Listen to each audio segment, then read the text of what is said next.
Hello बच्चों। आज हम लेके चलेंगे एनटीएससी लेवल सेकंड की क्वेश्चन। ठीक है, जो आपका एनटीएससी स्टेज 2 है। तो उसमें किस टाइप की question, only and only Newton's first law पर कैसे क्वेश्चंस आए हैं। तो लीजिए, आपके सामने है, तो आप बताना। क्वेश्चन नंबर फर्स्ट, राइट कीजिए। Two bodies A and B,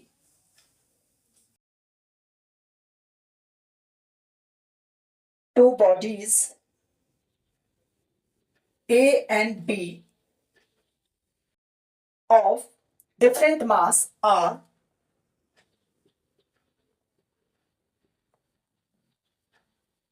of different mass are of different mass are posed with equal force, posed with equal force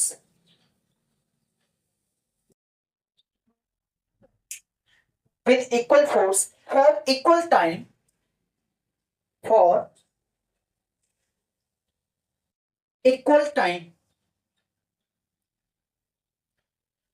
on a frictionless surface, frictionless surface। तो बच्चों, आप समझ गए होंगे frictionless surface मतलब smooth surface. Full stop. Which statement is correct, तो आपको बताना है which statement is correct.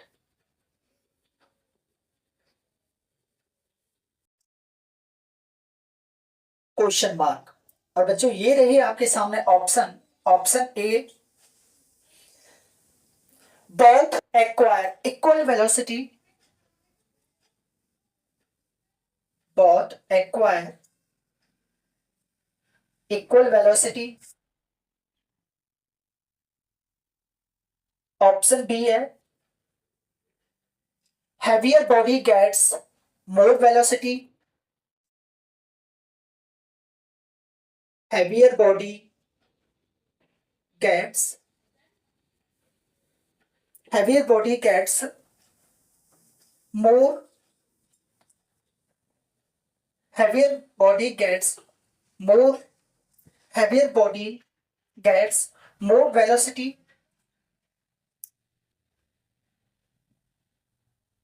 Option C, option C लिखिए, heavier body gets more velocity। Option सी,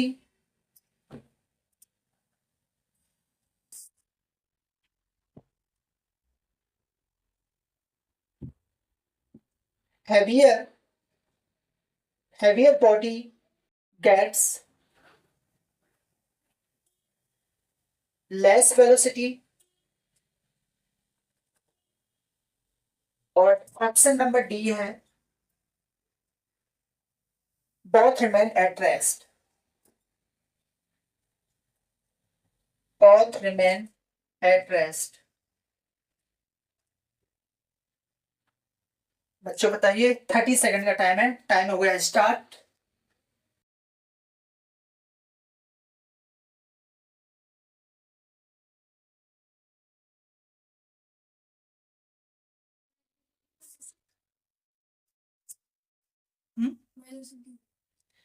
वेलोसिटी वेलोसिटी होती है, वेलोसिटी मतलब एक वेक्टर क्वांटिटी है, और जो स्पीड होती है वो स्केलर क्वांटिटी होती है। बताइए।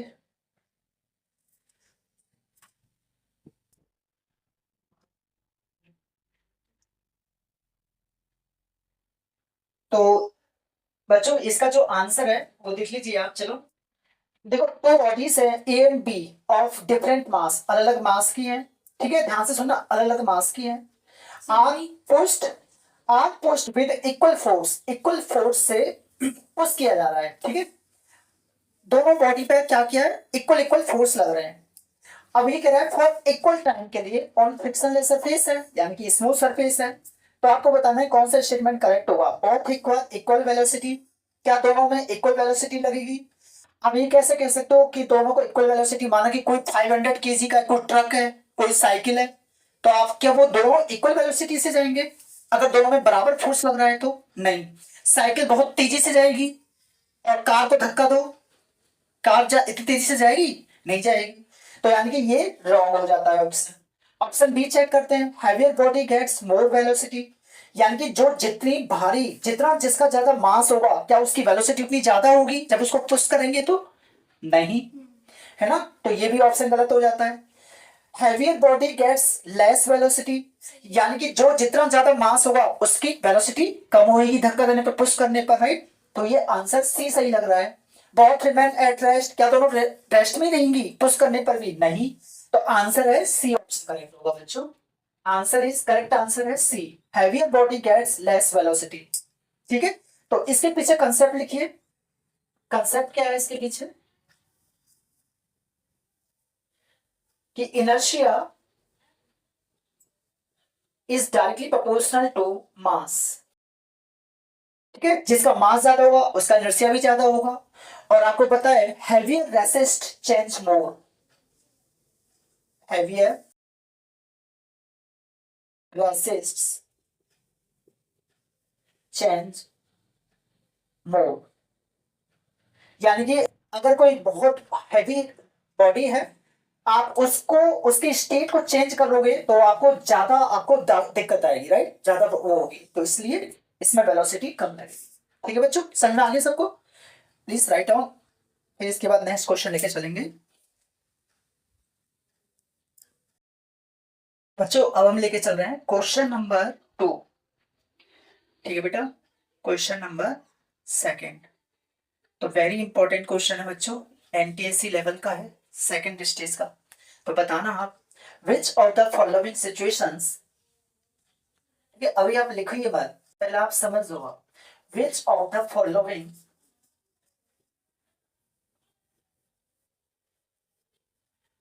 which of the following situations best demonstrates, situations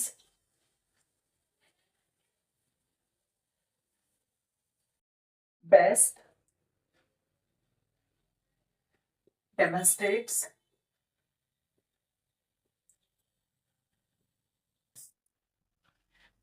demonstrates Newton's first law, Newton's first law, question mark. ठीक है बच्चों, which of the following situations best demonstrates Newton's first law? आपके सामने ऑप्शंस हैं, a stone falling freely, option a stone falling freely। अभी आप लिखिए मत ही ना, पहले आप समझो, फिर आपको जल्दी से जल्दी आंसर देना है, रेडी हो जाइए। ऑप्शन बी है, ऑप्शन ए आपको मिल गया, ऑप्शन ए। ठीक है, a stone falling freely. Option B लिखिए, a car accelerating. Option D यहां पे राइट कर रहा हूं मैं, ठीक है, a car accelerating.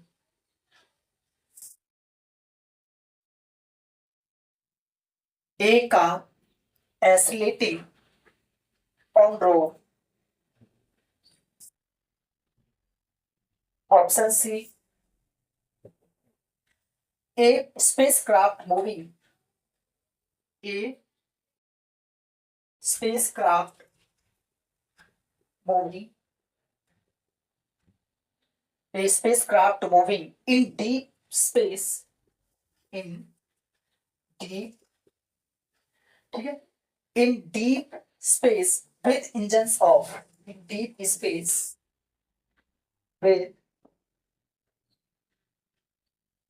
with engine off। Option D है last option, a ball rolling on rough ground, a ball rolling on rough ground। जो बच्चे एनटीएससी की तैयारी कर रहे हैं या जी की तैयारी कर रहे हैं, तो उनके लिए बहुत इंपॉर्टेंट है यहाँ से पढ़ना न्यूटन्स फर्स्ट लॉ पर, इसी पर सारे क्वेश्चंस ले रहे हैं। A ball rolling on rough ground. तो बताइए, 30 सेकंड का टाइम अब स्टार्ट हो गया है, विच ऑप्शन करेक्ट?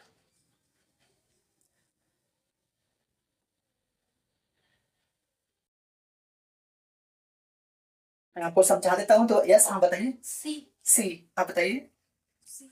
सी बिल्कुल सही है। याचिका ने और ने बिल्कुल सही जवाब दिया है। आंसर है सी ऑप्शन करेक्ट।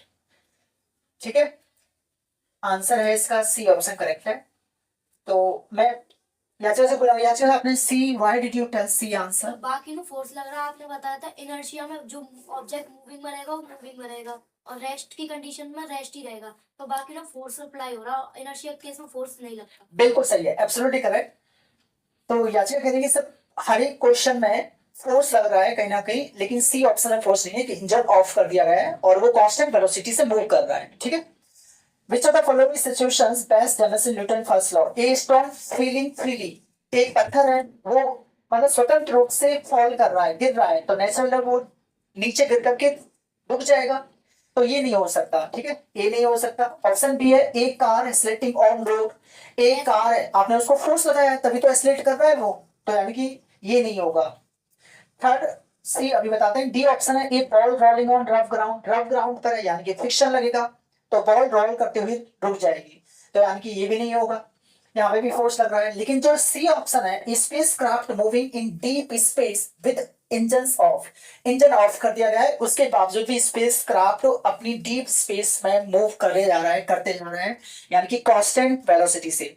जब आप कांस्टेंट वेलोसिटी से जैसे वो मूव करता जाएगा तो इसका मतलब यहाँ पर एक्सीलरेशन की वैल्यू 0 हो जाएगी, यानी कि फोर्स 0। तो इसका मतलब हमारा ऑप्शन सी करेक्ट होगा। तो यहाँ पे लेंगे करेक्ट आंसर इज सी। तो बच्चों करेक्ट आंसर है इसका सी ऑप्शन। ठीक है, और इसके पीछे कंसेप्ट क्या है?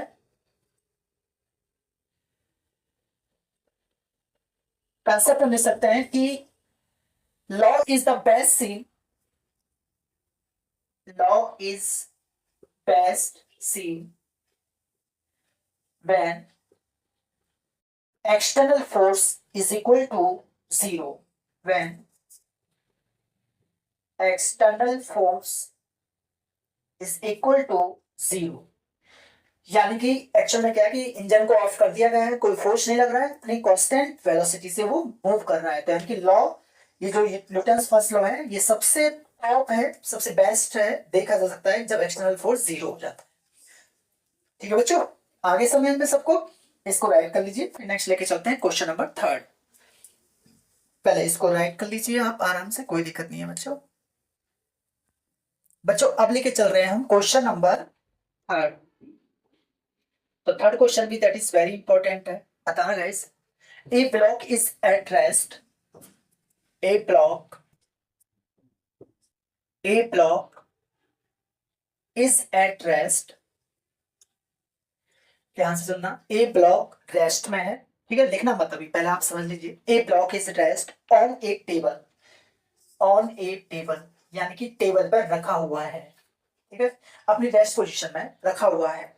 आगे सुनिए, if all horizontal forces, if all horizontal,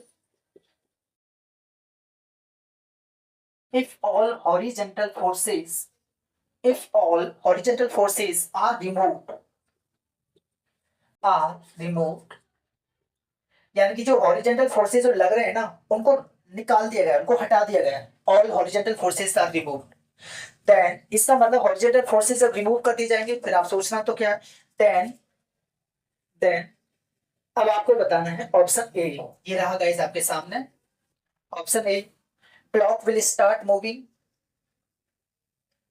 block will start moving,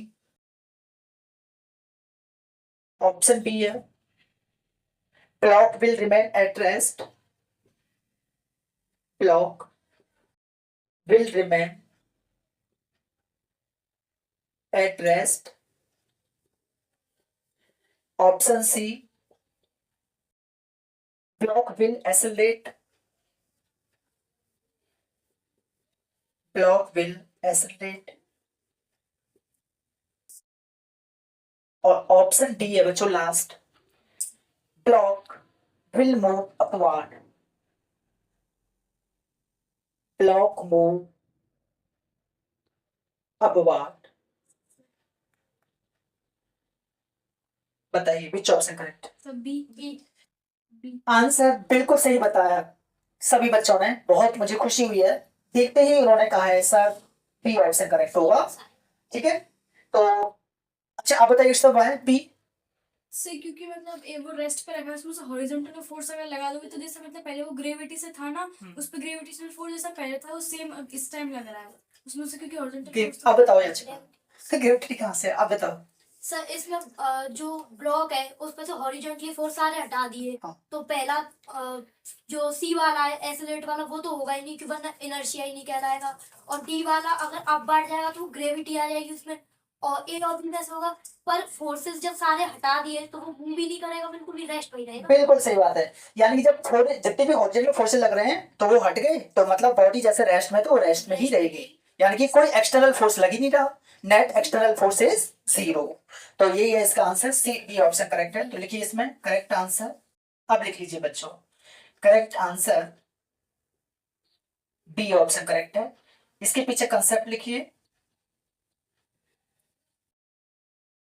concept rest continuous, continuous यानी कि बॉडी जो है ना वो कंटिन्यूअस रेस्ट में ही रहेगी, रेस्ट,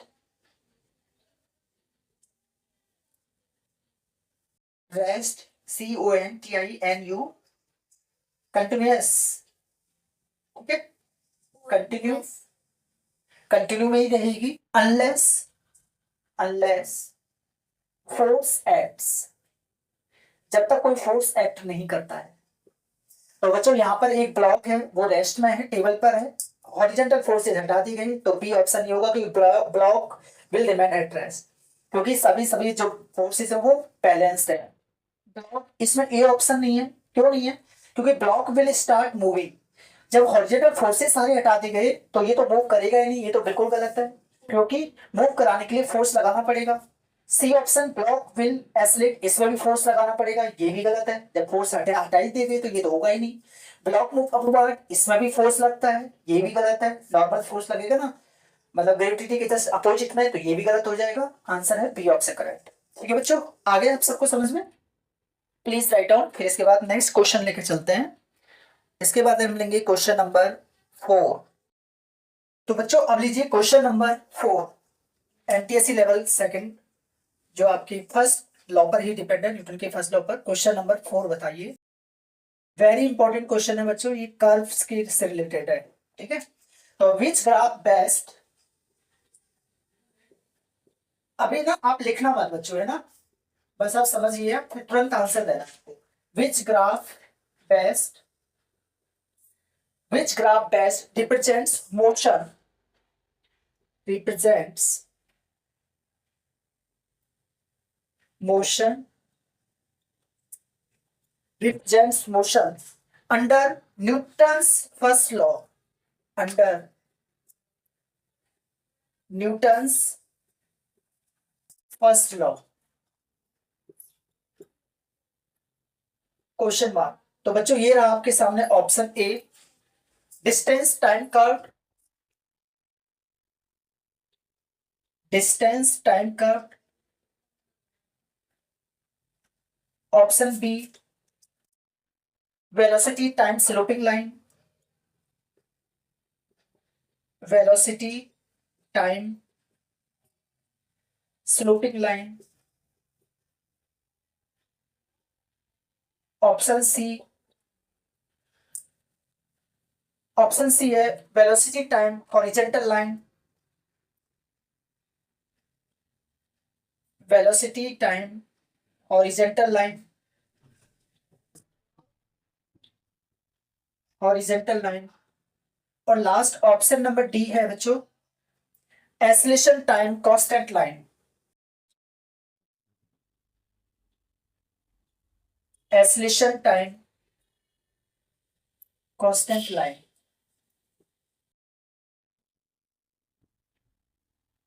बताइए विच ऑप्शन करेक्ट। हाँ yes sir C option.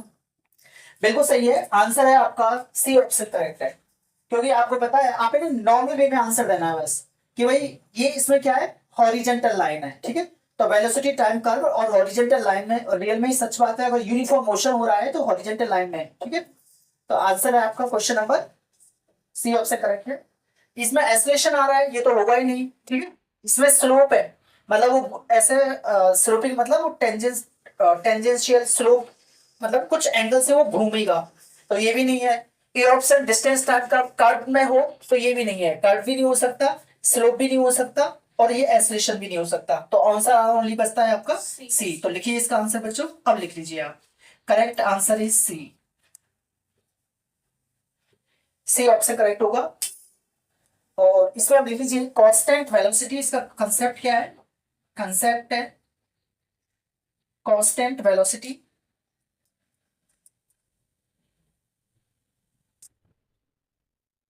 Constant velocity, और जब कांस्टेंट वेलोसिटी होती है इसका मतलब एस्लेशन इज जीरो होता है, ठीक है।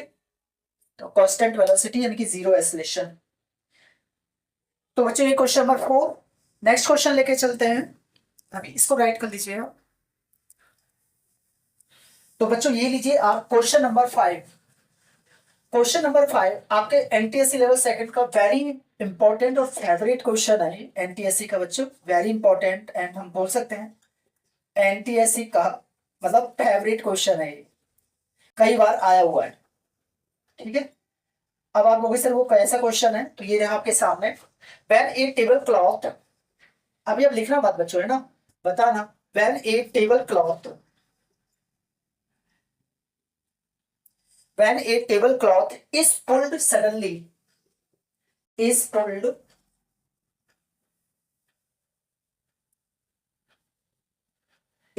suddenly, is pulled suddenly from under disease, from under disease,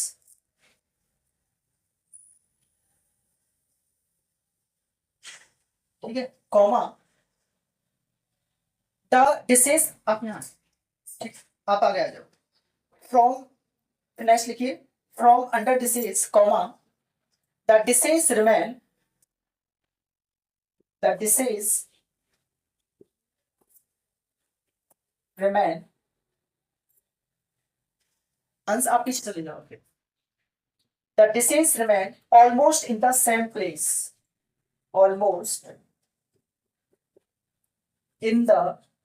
almost in the same place, almost in the same place because, तो ये रहा बच्चों आपके सामने ऑप्शन ए, बताना कौन सा करेक्ट होगा। Friction is very high, because friction is very high, option B है gravity is zero, gravity is zero, option C inertia of rest,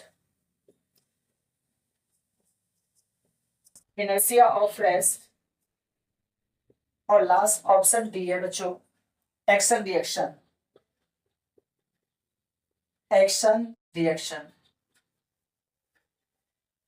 yes 30 second में, यस हाँ बताइए। सी ऑप्शन, हाँ तो बताइए ए ऑप्शन।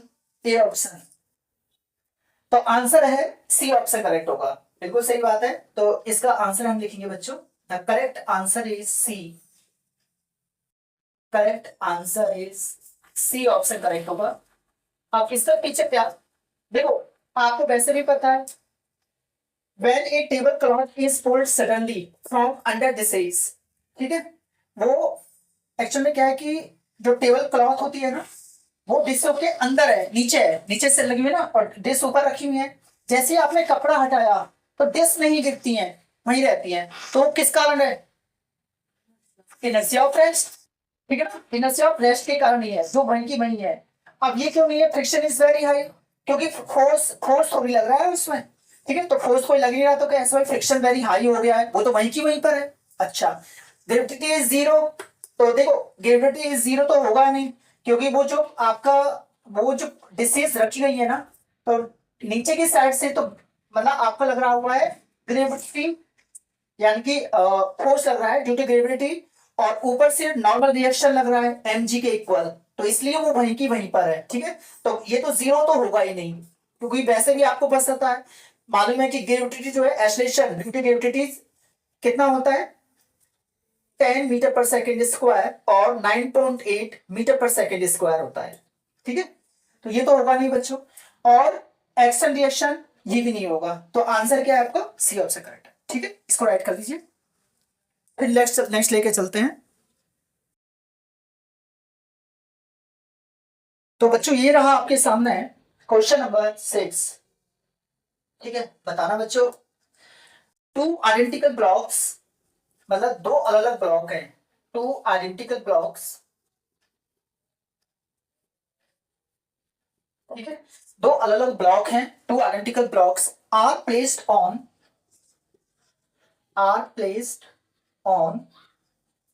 अब देखो दो अलग अलग सरफेस पर रखे गए हैं। ठीक है, टू आइडेंटिकल ब्लॉक्स हैं, अलग अलग सरफेस पर रखे गए हैं, are placed on rough surface and smooth surface, are placed on rough surface and smooth surface.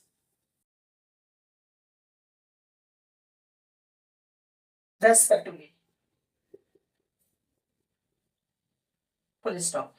अब आपको बताना है बच्चों, सेम फोर्स इज अप्लाइड, ध्यान से सुनना, दोनों ब्लॉक रखे गए हैं, आपने सेम फोर्स लगाया दोनों पे। ठीक है, same force is applied, same force is applied, full stop. तो which statement is true, which statement is true? तो ये रहा आपके सामने option A, both move equally,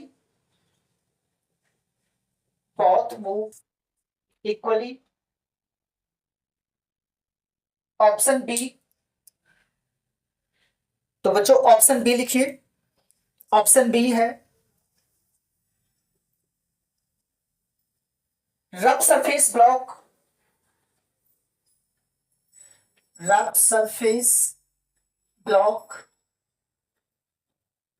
moves more,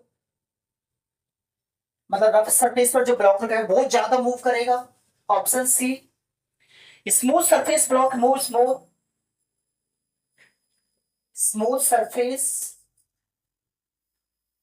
block moves more, या फिर ऑप्शन डी है आपके सामने, नाइदर मूव्स, मतलब मूव ही नहीं करेगा, नाइदर मूव्स, मतलब कोई मूव ही नहीं कर रहा है। ठीक है, बताइए विच ऑप्शन करेक्ट। अच्छा एक मिनट,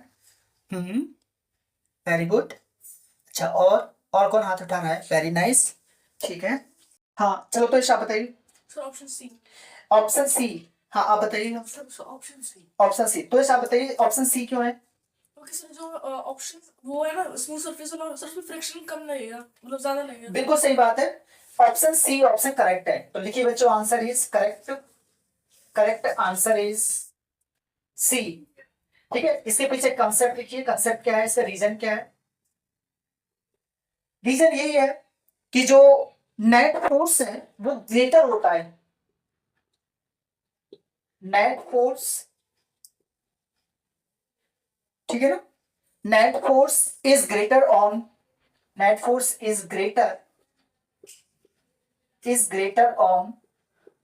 स्मूथ सरफेस।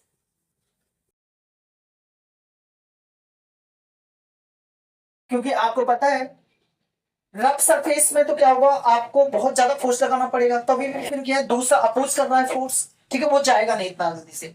लेकिन जो स्मूथ सरफेस है तो वहां तो ऑलरेडी कोई दूसरा फ्रिक्शन है ही नहीं, है ना, कोई दूसरा अपोजिशन में कोई फोर्स ही नहीं है, तो नेट फोर्स ग्रेटर बन जाता है वहां पर स्मूथ सरफेस पर और आसानी से मूव करता है ना, ज्यादा मूव करेगा वो। तो आंसर सी ऑप्शन है। बाकी जो ए ऑप्शन है बहुत मूव इक्वली, ये तो हो ही नहीं सकता, क्योंकि आप बड़ी प्रैक्टिकल में देख सकते हो, एक रफ सरफेस लेकर देख लो, स्मूथ सरफेस देखो और एक बॉल को आप मूव कराइए, तो नेचुरल है स्मूथ सरफेस पर बॉल ज्यादा मूव करेगी, rough surface block smooth move, तो ये भी गलत है। ठीक है, और जो डी ऑप्शन है कोई मूव ही नहीं करे, तो ये तो बिल्कुल ही गलत है। तो आंसर बचता है ओनली सी ऑप्शन करेक्ट। ठीक है बच्चों, ठीक है, इसको राइट कर लीजिए। फिर नेक्स्ट लेके चलते हैं।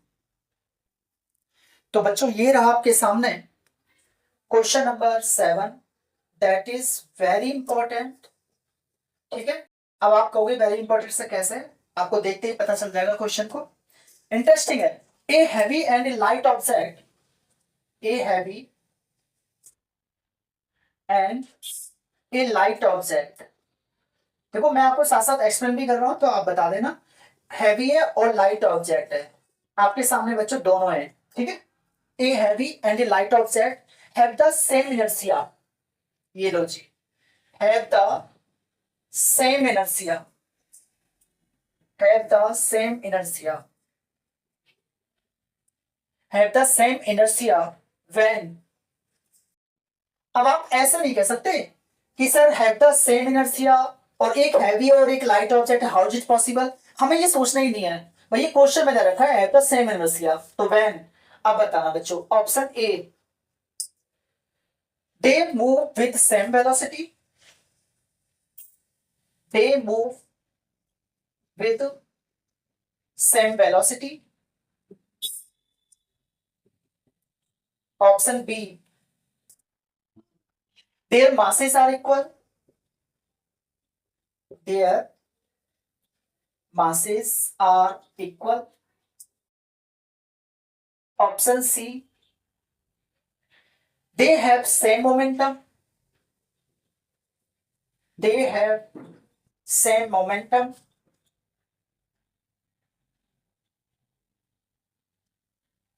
और बच्चों लास्ट है option D, they are at rest, they are at rest. चलो हाँ तो विशाल बताइए। Sir option B. Option B, answer बताइए। बी, अच्छा आंसर आप बताइए बी क्यों है भाई। सर क्योंकि जो इनर्शिया होता है वो डायरेक्टली प्रोपोर्शन होता है मास के। बिल्कुल सही बात है, बिल्कुल सही बताया आपने। क्योंकि देखो ए हैवी एंड लाइट ऑब्जेक्ट है, हैव द सेम इनर्शिया, तो बच्चों साफ दे दिया है सेम इनर्शिया है तो उनके मास भी कैसे होंगे, इक्वल होंगे, तो मासेस आर आल्सो इक्वल। बस हमने यही इसके पीछे कंसेप्ट था, न्यूटन का फर्स्ट लॉ लग रहा है। ठीक है, और यहाँ पर आपने जैसे अगर हम ऑप्शन की बात करें, दे मूव विद सेम वेलोसिटी। देखो जब सेम इनर्शिया है, ठीक है, अब कांस्टेंट वेलोसिटी से मूव तो करेगा, लेकिन ये कह रहा है दे मूव विद सेम वेलोसिटी। आपको ज्यादा मोर करेक्ट वाला आंसर देखना है। ठीक है, ज्यादा मोर करेक्ट वाला आंसर देखना है। दे मूव विद सेम वेलोसिटी ये हम कह नहीं सकते, इससे भी मोर करेक्ट आंसर आपका ये है। और वैसे भी आपको पता है दे मूव विद सेम वेलोसिटी यानी कि फोर्स लगाना पड़ेगा वेलोसिटी के लिए, तो ये सब होगा नहीं। दे हैव सेम मोमेंटम, इसमें भी नहीं है, P is equal to mv होता है, मास इनटू वेलोसिटी, इसमें भी आ जाएगा। और दे आर एट रेस्ट, वो रेस्ट पर ही है, तो ये भी नहीं है ना, क्योंकि हैवी और लाइट ऑब्जेक्ट है, have the same inertia when, तो हम ये कह नहीं सकते ना, क्योंकि इसने ऐसा कुछ दे नहीं रखा भाई वो मूव करा रहे हैं या नहीं करा रहे हैं, तो ये भी नहीं कह सकते। लेकिन आपको अकॉर्डिंग टू क्वेश्चन आपको बी ऑप्शन मोस्ट बेस्ट है ना, तो अकॉर्डिंग टू क्वेश्चन हिसाब से बताना है। तो आंसर आपका बिल्कुल सही है बच्चों, करेक्ट आंसर इज हुआ, the correct answer is B option correct हुआ। ठीक है, देयर मासेस आर इक्वल। तो बच्चों इसके पीछे कंसेप्ट क्या है, इसके पीछे कंसेप्ट यही है कि जो इनर्शिया है, inertia is directly proportional to mass, यही है इसके पीछे कंसेप्ट। इनर्शिया आपको पता है बच्चों क्या होता है, इनर्शिया जो है ना वो एक प्रॉपर्टी है मैटर की, ठीक है, और मास रिलेटेड है, ये कोई फोर्स नहीं है। अच्छा आपको ना जो हम आगे आने वाले कराने वाले हैं, आगे जाकर के एसेशन और रीजन टाइप के क्वेश्चन लेंगे जो एनटीएससी में आए हुए हैं, तो उसमें एक चीज ध्यान रखना, अगर कोई ब्लॉक है, ठीक है ना, कोई ब्लॉक है, तो उस अगर अपोजिट डायरेक्शन में फोर्स लग रहा है, अपोजिट डायरेक्शन में फोर्स लग रहा है बच्चों, तो हम जो नेट फोर्स निकालेंगे, ठीक है, जब हम नेट फोर्स जब हम निकालते हैं तो क्या हो जाएगा, आंसर किस में आएगा, डिफरेंस करेंगे। क्या करेंगे बच्चों, डिफरेंस, ठीक है ना, जब अपोजिट डायरेक्शन में लगेगा यानी कि सब्ट्रैक्ट करेंगे।